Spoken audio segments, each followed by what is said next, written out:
Такое ощущение, что я чувствую себя вообще первооткрывателем. Это же просто шизеть. Ты какой-то собиратель запчастей китов. Бока.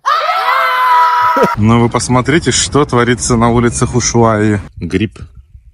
Не знаю, пиво из него делают, может? Пока ничего не происходит, потому что они даже не закипели.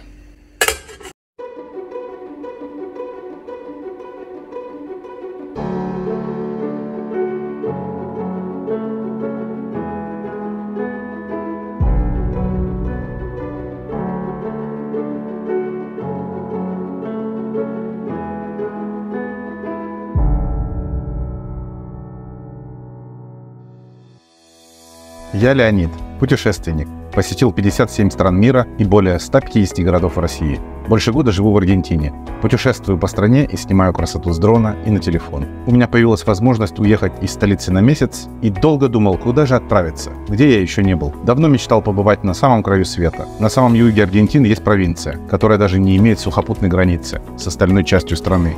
От одного официального названия провинции сердце начинает биться чаще и мурашки по коже. Только послушайте, как официально называется провинция. Огненная земля, Антарктида и острова Южной Атлантики. От столицы Аргентины Буэнос-Айреса до столицы Огненной земли добраться проще всего самолетом. Лететь чуть более 3 часов. Туда-обратно билет обошелся мне около 20 тысяч рублей. По местным меркам это зарплата рабочего.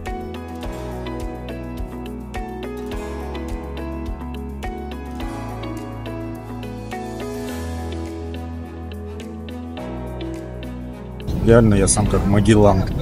Просто открываю неизведанную огненную землю. Первым из европейцев, посетившим огненную землю в 1519 году, был участник первой в мире кругосветной экспедиции Фернандо Магеллан. Местные жители по ночам жгли костры на берегу, а Магеллан решил, что это огни вулканического происхождения и назвал новую открытую территорию огненной землей. Это открытие новой земли стало началом конца для местных жителей. На сегодняшний день не осталось ни одного коренного жителя огненной земли, а такой народ, как селькнамы, подвергся целенаправленному истреблению. До начала 20 века в буквальном смысле слова европейцы и аргентинцы охотились за индейцами, получая за это деньги. Крупные овцеводческие компании и аргентинское правительство платили фермерам и наемникам по 1 фунту стерлингов за каждого мертвого селькнама. В качестве доказательства убийства нужно было принести 2 кисти руки, ухо или череп трупа.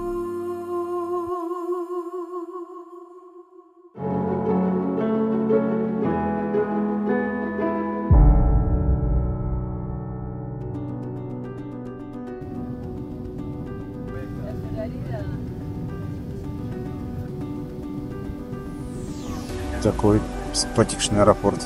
Специально, короче, купил себе куртку. Здесь плюс 4 градуса всего. Я ее не одевал ни разу. Сейчас вот одену. В Буэнос-Айресе сегодня было плюс 30 градусов.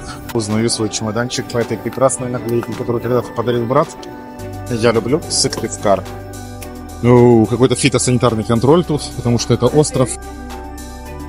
Такой аэропорт прикольный, как в Скандинавии. Деревянных таких перекрытий. Дует ветер. Вид просто охренеть. Иду такси. Это все вот здесь вот аэропорт. Вот это вот Ушуайя. Вот здесь вот. А тут смотри. А вот это гора и пролив Бейгл. Это уже Чили. Чили-Вилли. Привет, друзья. Мы сегодня в самом южном городе Земли. Ушуайя. Провинция Огненная земля. Погнали! Еще ее называют местные Усуайя. Спор, какой на самом деле самый южный город, продолжается. Чилийское поселение Пуэрто-Вильямс находится южнее, но даже по населению не сравнится с Ушуайей. Поэтому вполне можно считать, что Ушуайя – полноценный город и самый южный город на планете Земля.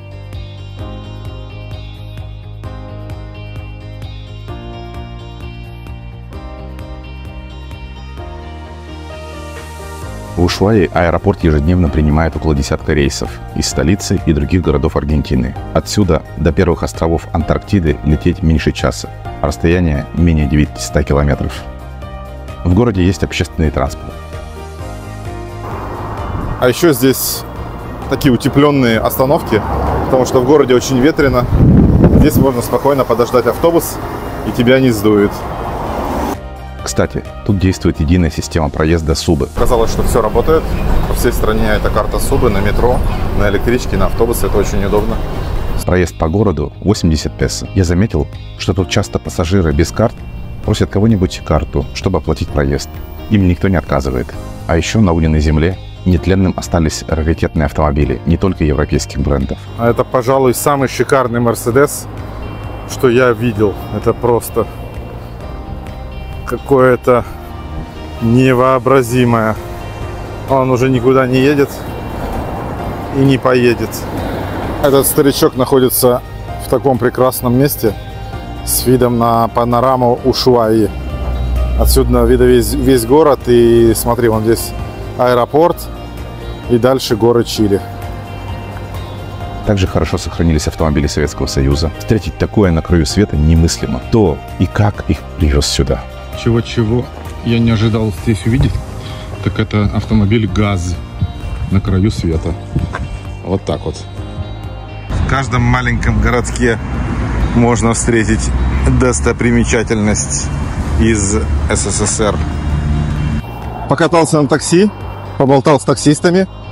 Большая часть таксистов не местные, а приехали сюда на заработки.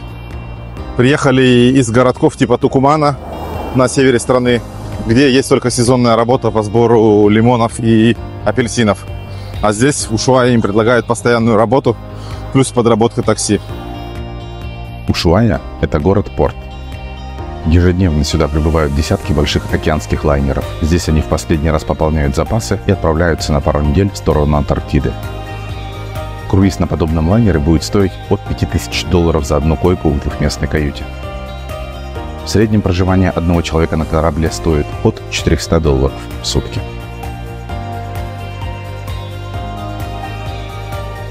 Недалеко от Ушуаи есть удивительное место. От центра сюда можно доехать на такси и еще час идти пешком по извилистой тропинке с потрясающими видами. Этот природный заповедник очень популярен среди местных жителей благодаря своей живописной красоте. Эстансия Тунель. Изначально это место было построено французской компанией в XIX веке, занимавшейся заготовкой древесины и производством бочек. Здесь до сих пор сохранились остатки главного дома и одного из сараев.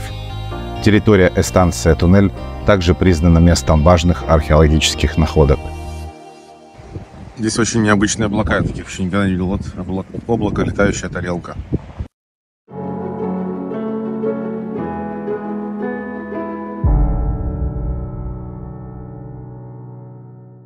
В этом фильме я много раз произнесу выражение «самый юг». У меня была гипотеза, что слово «юг» по-разному воспринимается жителями южного и северного полушарий. Я спросил подписчиков из России и Аргентины, какие ассоциации у них вызывает слово «юг». Гипотеза подтвердилась. Русскоговорящие со словом «юг» связали Краснодар, море, солнце, песок, пальмы, отпуск, невыносимую духоту в Краснодаре, море, Сочи, солнце, отпуск, чурчхеллы и кукуруза на пляже, шашлык, пальмы, отдых, жара плюс 40, забитые пляжи Анапы и Геленджика, и снова море, и снова тепло, фрукты. Что-то снизу. Аргентинцы ассоциировали со словом «юг» ветер и холод, национальные парки, озера, кристально чистая вода, природа, снег, кемпинг, лыжи, горы, хребет, ледник, жареный ягненок, трекинг, походы, леса, холодные края, снег, красивые пейзажи, пирожки с бараниной. А вот это уже поинтереснее снежок будет.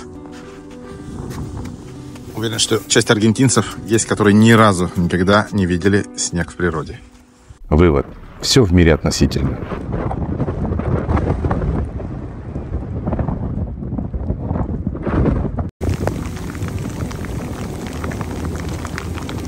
Это да!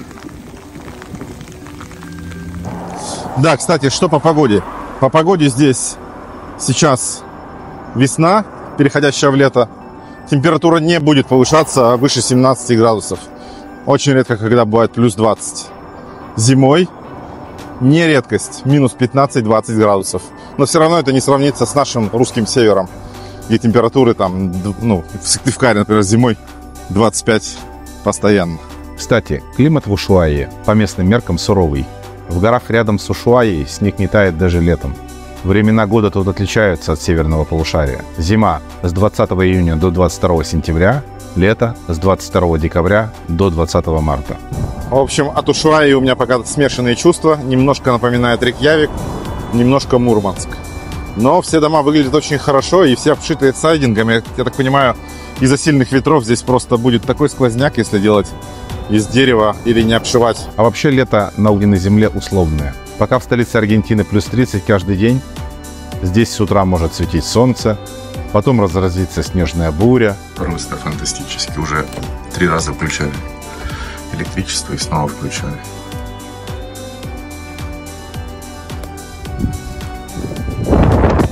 Потом проливной дождь. Бедный собак.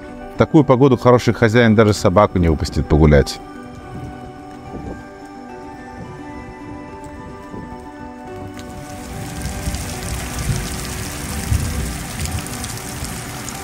А через пару часов снова солнце. А еще здесь дуют сильнейшие ветра, скорость которых может достигать более 100 км в час.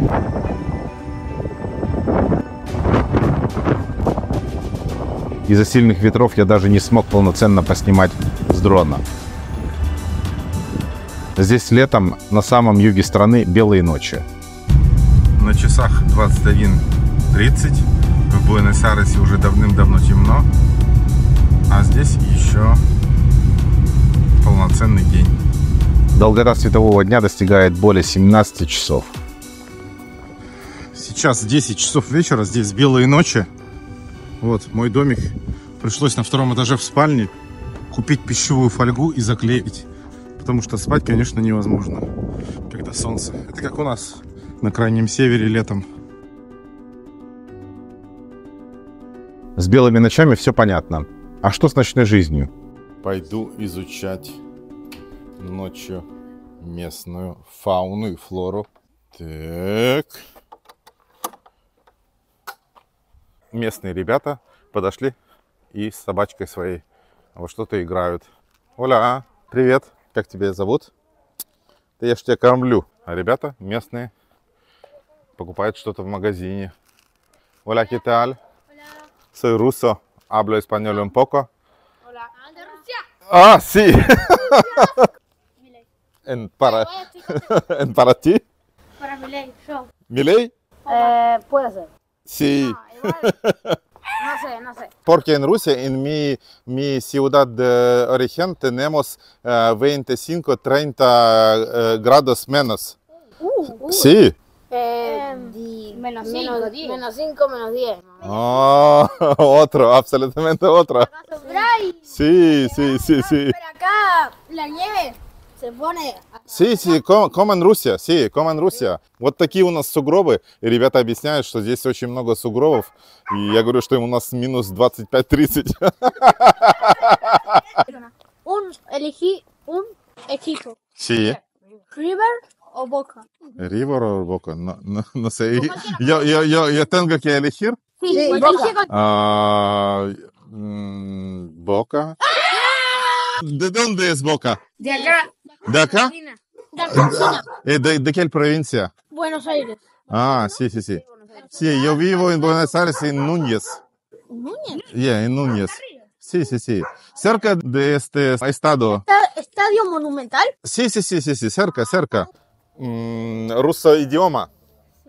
1, 1, Один, 2, 2, 3, 3, 4, 4, 5, 5, 6, 6, 7, 7, 8, 8, 9, 9, 10. 10. Экселенте! Черная собака.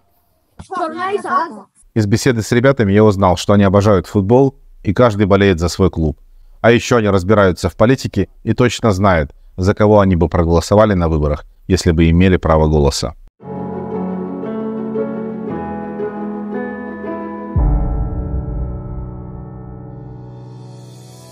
Все, что есть в Ушуае, можно смело называть самым южным на Земле. Здесь самая южная железная дорога. В прошлом веке ее построили для вырубки вывоза леса. Заключенные каждый день из местной тюрьмы ездили по маршруту и валили лес. От леса остались только воспоминания в виде пеньков. Русского языка нет, выдают по желанию такие брошюрки. Посмотрите, как прекрасно сверстан текст и как прекрасно, ужасно растянут шрифт. Не говорим о поезде на краю света, которая не ушла в... Прекрасный локомотивчик такой.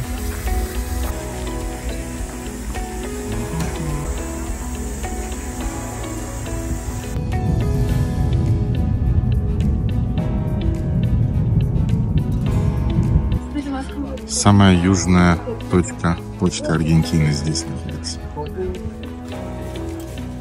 Тут вы сможете сами поставить памятные печати на открытке. Я часто отправляю письма незнакомым мне людям. И в этот раз сам нарисовал открытки, напечатал и отправил всем, кто победил в моем конкурсе открыток. А еще здесь находится самый южный на планете музей морских млекопитающих – Акатушун. Он в сотни километров от Ушуаи на западном берегу канала Бигль. Конечно, эпически выглядят скелеты. Значит, то, что на берегу, сейчас я видел кости, мне кажется, вот прям это кости дельфина были. Цель музея – способствовать исследованиям в области биологии и патологии морских птиц и млекопитающих. Веселые черепухи. Образцы были собраны в ходе периодических обследований пляжей и других районов огненной земли. Основная экспозиция состоит из скелетов китообразных, пластоногих и птиц, развешанных на стенах с рисунками животных в натуральную величину. Здесь также представлены образцы деформации костей зубов, плавников и черепов. Нам сказали, что можно открыть любую дверь и посмотреть. Здравствуйте. Ого-го-го-го. Короче, это просто какой-то огромный музей костей. Сейчас нас позвали в дом костей. Снаружи есть комната, называемая домом костей. Делают так, чтобы добавляли сюда воду и кидают кости этих животных. Соответственно, все. Из них именно не соленая вода позволяет быстрее мясу гнить и очищать кости. Костные останки образцов очищаются и подготавливаются для последующей классификации и экспозиции. Короче, это реально дом костей. Вообще, я первый раз такое вижу. Тут просто костей, видимо-невидимо. Вон 2 кита. Я хочу посмотреть их сверху, как они выглядят. В 2013 году коллекция скелетов пополнилась образцом горбатого кита, найденным на полуострове Ушуаи. Это единственный полный экземпляр этого вида. Тут же на берегу валяются кости морских животных. Эти экземпляры никому не нужны, а мне они напоминают о скоротечности жизни. Нашел какую-то запчасть от кита для какого-то млекопитающего. Явно. Что-то морское приплыло сюда, видел такое подобное. Прикольно. Сейчас мы с вами отправимся в маленький городок, деревенька Альманса, и попробуем поесть морепродуктов. Да, Патагония прекрасна. Я думал, что это не Патагония. Оказывается, огненная земля тоже входит в часть Патагонии. И здесь совершенно открываются потрясающие виды. Привет! Мы сейчас находимся в маленькой деревеньке Ла-Манса, где добывают королевского краба в Аргентине, столица крабов. А справа от меня находятся Чилийские горы и самая южная деревенька Чили Пуэрто-Вильямс. Вот, только что пришла смс-очка: добро пожаловать в Чили. Потому что Чили находится вот здесь. Вот оно, Чили. Вон крабы, крабы, крабы. Всем давно понять пора бы, как вкусны и нежны крабы. Большая часть жителей зарабатывает на ловле краба. В этой деревеньке Ла-Манса полно маленьких ресторанчиков, которые находятся прямо на берегу океана. И все они предлагают свежего краба в меню. И здесь сами и живут. Смотри, вон здесь вон видно прямо, что в меню. Здесь написано, здесь видно. Здесь вам подадут свежепойманного магелланового краба. Цена за целого краба около 42 тысяч песо. Мясо на вкус нежное и сладкое. Просто идеальное мясо краба. И наконец-то нам принесли морепродукты. Вау! Таких огромных мидий, конечно, я давно не видел. Может быть, даже никогда. Смотри.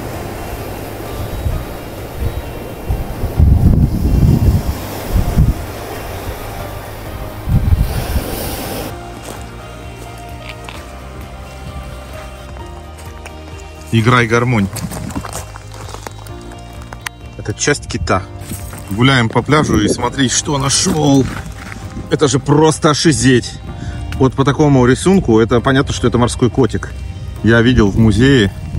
Это реальный череп морского кота. Нашли запчасть кита. Череп хотели снова вернуться за ним, не взяли. Эту возьмем. Ты какой-то собиратель запчастей китов. С ума сойти. Смотри, что у меня есть еще в багажнике. Смотри, что. Я нашел, смотри, что еще. Я нашел этот черепушку скелет этого, да, видишь, и у него, видишь, отдельная такая. Что это возьмешь и что сделаешь из этого? Суп? Сварю вкусный. Суповой набор. Суповой набор собрали. Вы всегда можете приготовить ужин бесплатно, набрав мидий с собой. Готовить и собирать мидий очень просто. Смотрите рецепт. Короче, будь что будет, но я хочу попробовать. Это все-таки хочу попробовать собрать и сварить. Океан — какая-то сама бесконечная жизнь. На одной мидии еще живут куча морских организмов. Обед. Ну что, набрал я немного мидий. Сразу прошу прощения, что я их никогда не готовил.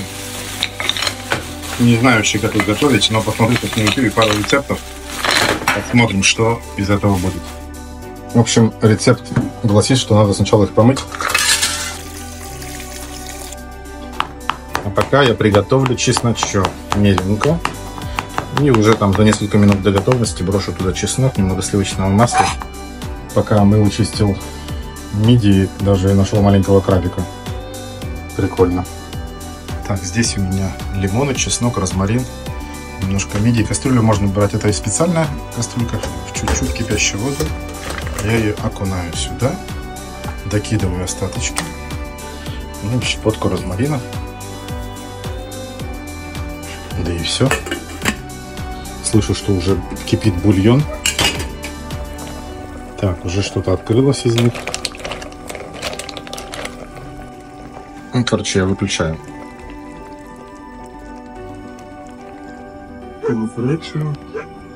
Вот, наловили и приготовили.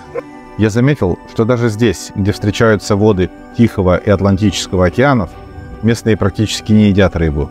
В Аргентине вообще нет культа потребления морепродуктов, потому что царь стола здесь мясо. Здесь очень любят жарить мясо. В Ушуае в каждом частном доме есть свои грильные, называются паришные или пария. А что делать, если у тебя квартира и ты живешь в многоквартирном доме, как в этом? Я так понимаю, что это у каждого есть возможность пожарить сосисочки и делятся этими грилями на все квартиры. Здесь, посмотри, даже целый гараж этих паришных.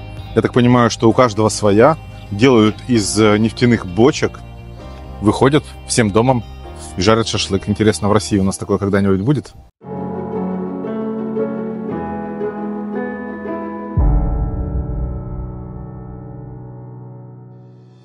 Мясо любят не только аргентинцы.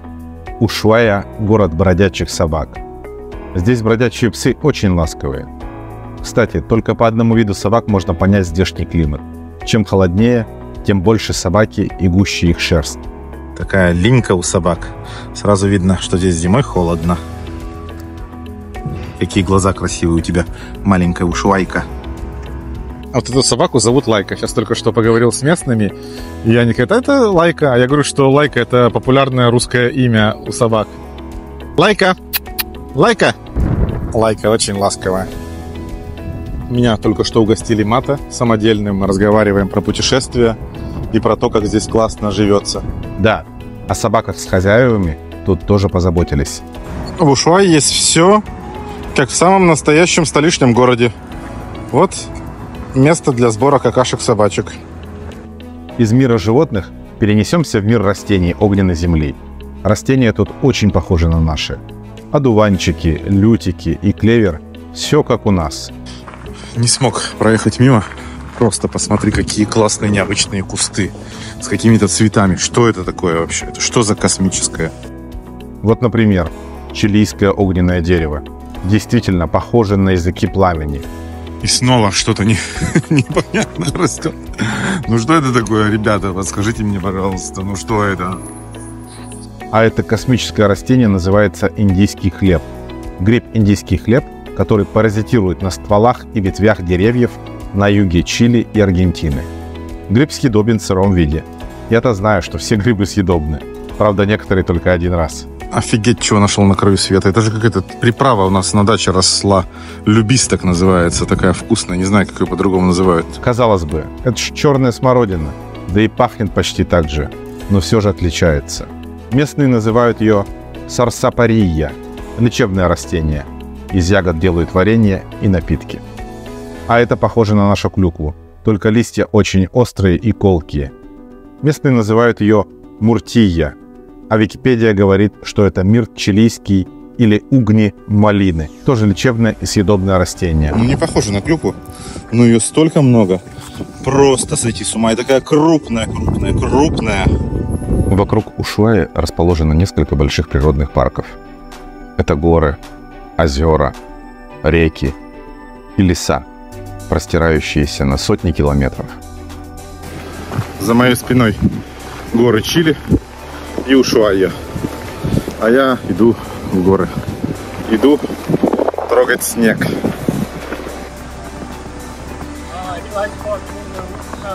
Кажется, я вернулся домой.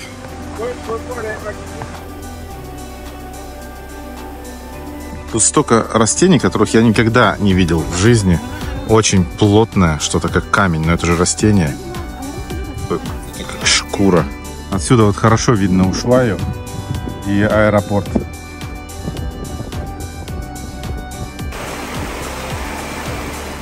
Ну что, я наконец-то добрался до национального парка Ушуайя. Потрогал снег, как и хотел. Здесь ветрено и вкусно, пахнет природой. Сейчас попробуем полетать. Погнали!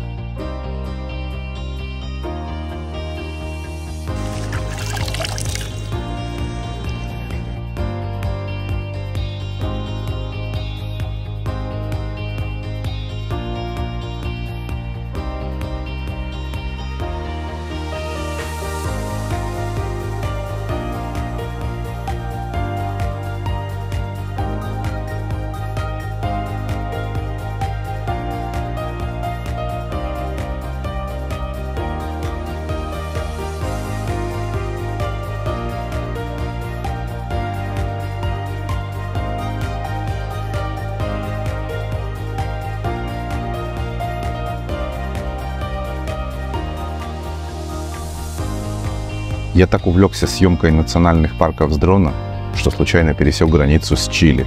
Физической границы между Чили и Аргентиной в этих малонаселенных местах попросту нет. Теперь мой дрон-нарушитель был в Чили, а я еще нет. Простите, больше так не буду. Здесь слышно, как дышит планета. Первозданная красота. Иногда дикая природа встречается с миром людей и собак. На обратном пути все увидели бобра, который здесь делает плотину, и даже собака пытается его поймать. Хорошо, что у меня есть дрон. Сейчас посмотрим сверху. Кстати, бобр на испанском будет кастор.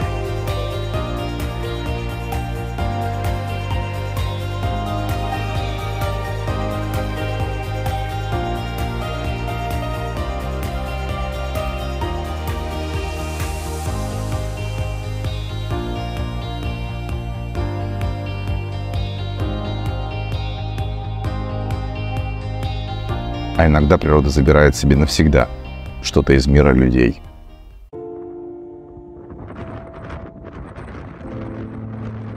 Не знаю почему, но меня привлекают такие места. Прекрасно пахнет океаном. Большой отлив. А вон, посмотри, посередине даже трещина. Дездемона. Одно из недавно затонувших судов, которое можно увидеть на огненной земле.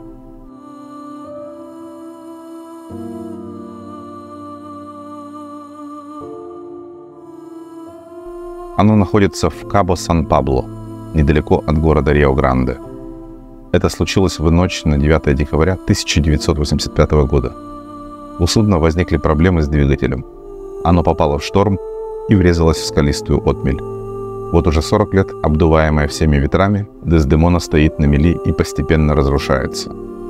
Редкие путешественники, как я, готовы отклониться от маршрута и потратить более 3 часов на дорогу, чтобы понаблюдать за необычной красотой.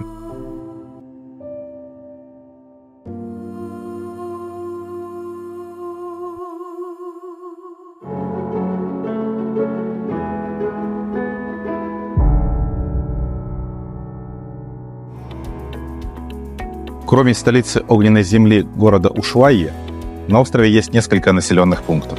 Городок, а скорее даже деревня Толуин, знаменита своим огромным озером Пагнанго. Славный город Толуин. Такая набережная говорит о том, что здесь народ вообще никого здесь нет, никто не живет. Просто редчайшие туристы, такие сумасшедшие, как мы, приезжают сюда попить маты, посмотреть на горы заснеженные. А еще тут есть кафе-музей.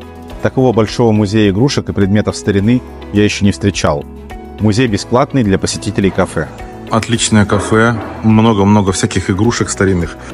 Бренды всякие нужны. Вот, например, мукой торгует компания «Свастика». Второй по величине город Рио-Гранде расположен на берегу Атлантического океана. Город Рио-Гранде известен, наверное, тем, что здесь до Фолклендских, Мальвинских островов всего 500 километров, и здесь мемориал. Здесь расположен мемориал жертвам Мальвинской войны. В начале 80-х лидер военной хунты Леопольдо Гальтьери, чтобы отвлечь внимание народа от бедности в стране и остановить падение своего рейтинга, решил начать военную операцию по возвращению Мальвинских островов. Маленькая победоносная война Аргентины против Великобритании закончилась поражением Аргентины, отставкой президента и гибелью тысячи солдат.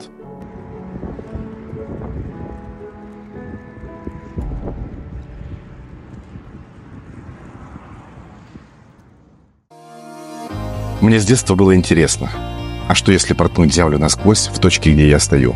Что там будет? Противоположная точка на поверхности небесного тела называется антипод. Есть даже такой сайт. Так вот, под городом Ушуайя сейчас Россия, а точнее северная часть озера Байкал. И самое интересное для меня оказалось, что я был в этих краях пару лет назад. Это Бурятия, и там расположена Сувинская Саксония. Живописное место среди причудливых скал. Бррр, холодина. В Аргентине я часто встречал путешественников на автодомах. Каждый день у тебя за окном новый мир. Вот ребята просто стали в центре и торгуют сувениркой. Сами приехали из города Розарио. Они живут в этом доме. Привет всем. Они живут в этом доме уже 3 месяца и путешествуют по стране. Здесь есть все, что вы готовить. И спать, дурмир, пара комида, холодильник. О, экселент. Я уже давно для себя решил. Моя жизнь – это и есть путешествие. И когда мне выпадает шанс изменить привычную обстановку, пожить, например, на краю света, я всегда говорю «да». Это мой первый фильм. Напишите в комментариях, что понравилось, и поставьте лайк. Так я пойму, что все не зря. Спасибо. Снято.